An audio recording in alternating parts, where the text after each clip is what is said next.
आपको और आपके पूरे डेलीगेशन को भारत यात्रा के लिए बहुत बहुत धन्यवाद देता हूं। स्पासिबा।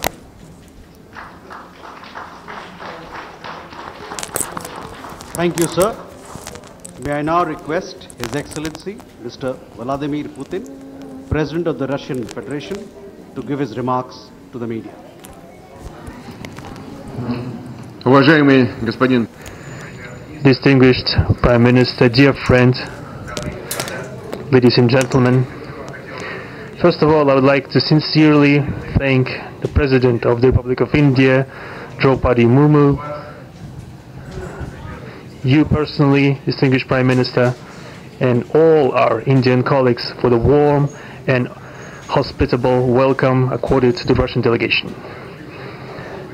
The negotiations that we've just had with the Indian colleagues, and as well as our talk yesterday with distinguished Mr. Modi in the form of tete-a-tete at his residence, the dinner was great. I would like to thank you for this sign of attention. These talks were very useful. They were held in a constructive and a friendly atmosphere in the spirit of the special and privileged partnership between Russia and India. I would like to point out that we and Prime Minister Modi have established a close working dialogue. In September this year we met during the SEO summit in Tianjin. We are regularly having telephone calls. We are personally overseeing some aspects of the development of Russian-Indian cooperation, all strategic avenues, and also we are monitoring the course of the implementation of key bilateral projects. And today, with the participation of our delegations, we have meticulously and substantively reviewed the whole range of relevant questions of the Russian-Indian multifaceted interaction. We exchanged our opinions on the relevant global and regional subjects. In the joint statement that we've adopted with Mr. Modi, we've delineated the priority objectives on the further reinforcements of our ties in the politics and security, economy, trade, and humanitarian and cultural spheres. As you saw for yourself, we have signed an impressive package of intergovernmental, interagency, and corporate agreements. Many of those agreements are intended to broaden the economic cooperation between Russia and India. And this is entirely natural, due to the fact that our countries are important partners of one another in trade, investment and technologies. Last year, our bilateral trade turnover has grown by 12%, setting another record. According to different data, this number may look different, but it is generally around 64 billion US dollars. Currently, we are forecasting that the results of this year will remain at the same impressive level. At the same time, as I perceive it, we are up to the task of getting this number to the level of $100 billion. And to reach this important goal, we have harmonized the program of development of Russian-Indian economic cooperation until 2030. This comprehensive document gives us a concrete set of objectives. The Intergovernmental Commission, the ministries and different agencies of the economic bloc of both countries have set objectives to remove barriers hampering the goods flows and capitals, the implementation of joint projects and deep technology and innovation cooperation. And distinguished Prime Minister gave us a whole list of challenges that deserve the most attentive focus of our government. We will do that. The growth of Russian-Indian commercial links would be helped by the creation of a free trade zone between India and the Eurasian Economic Union. We are already conducting work on the corresponding agreement. I would like to note with satisfaction that our countries are gradually moving to the use of national currencies in mutual settlements. The share of these national currencies is already 96% in commercial deals. We have established resilient channels of credit, financial and interbanking cooperation. Russian economic operators have broadened the sphere of use of Indian rupees, which we receive from the fulfillment of export contracts. Russian rubles are being used to provide loans for large joint projects. We are also seeing successful partnership in energy. Russia is a reliable supplier of oil, gas, coal, and everything that is required for the development of India's energy. We are ready to continue uninterrupted shipments of fuel for the fast-growing Indian economy. Of course, the bilateral interaction in energy does not limit to that. We are also conducting a flagship project to build the largest Indian nuclear power plant, Kudankulam.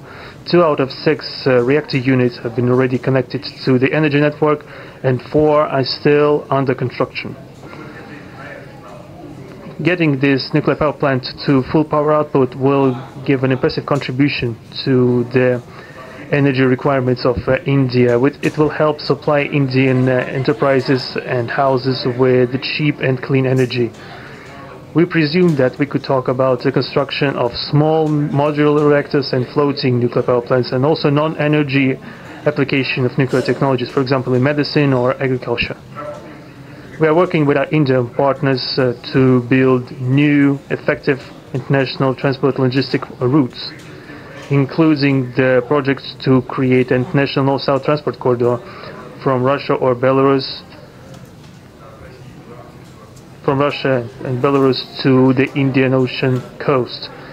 There are large opportunities for bilateral trade due to the broadening of the Trans-Arctic transport corridor infrastructure, including its main artery, the Northern Sea Route.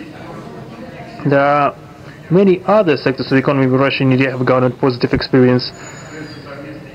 We are conducting joint initiatives in industry, machine manufacturing, digital technologies, space exploration, and other science-intensive avenues. For example, in accordance with the commercial agreement signed during the visit, there will be a large Russian-Indian pharmaceutical factory built in the Kaluga region in Russia. We will be starting the production of high-quality anti-tumor medicinal drugs using the advanced Indian technology. In their turn, the Russian enterprises will be establishing the production of industrial products in the framework of the Make in India program, which is a hallmark project of distinguished Prime Minister Modi.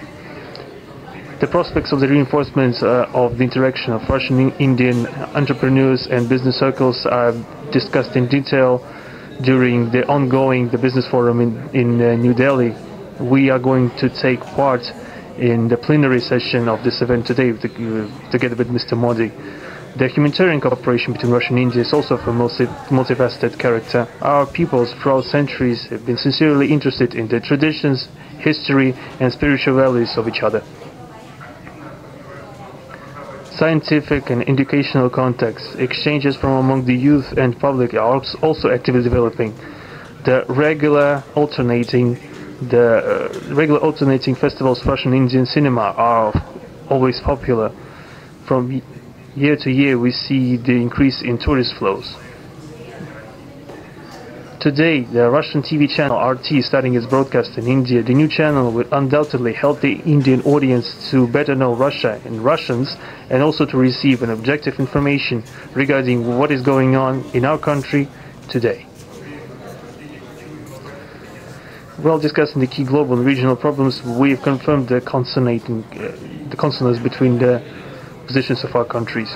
Russia and India are conducting independent and self-sufficient foreign policy together with our like-minded countries in BRICS and SCO, and from among other countries of the global majority. We are promoting the processes of forming of a more just and democratic multipolar world order.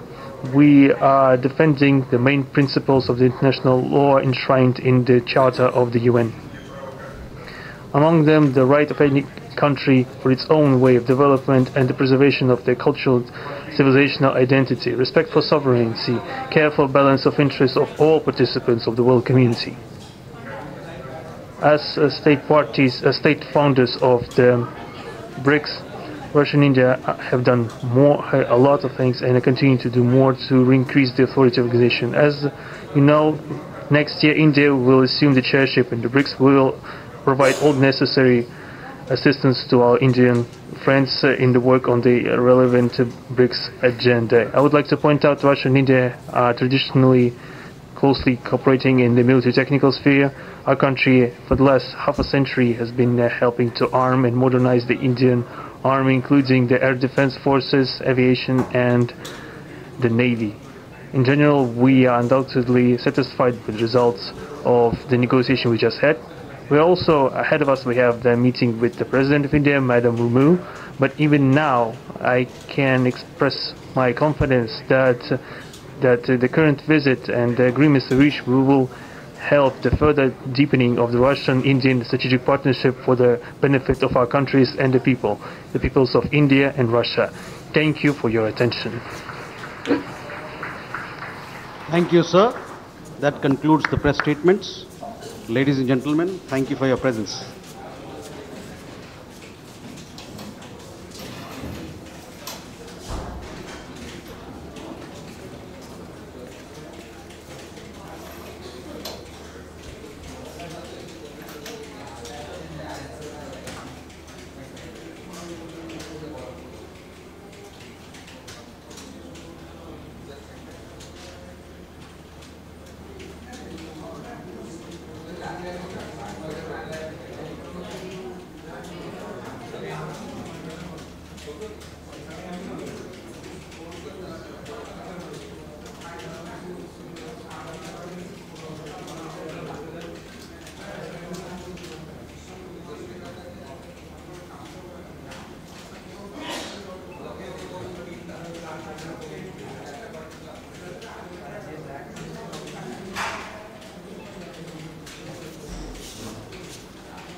Odisha Reporter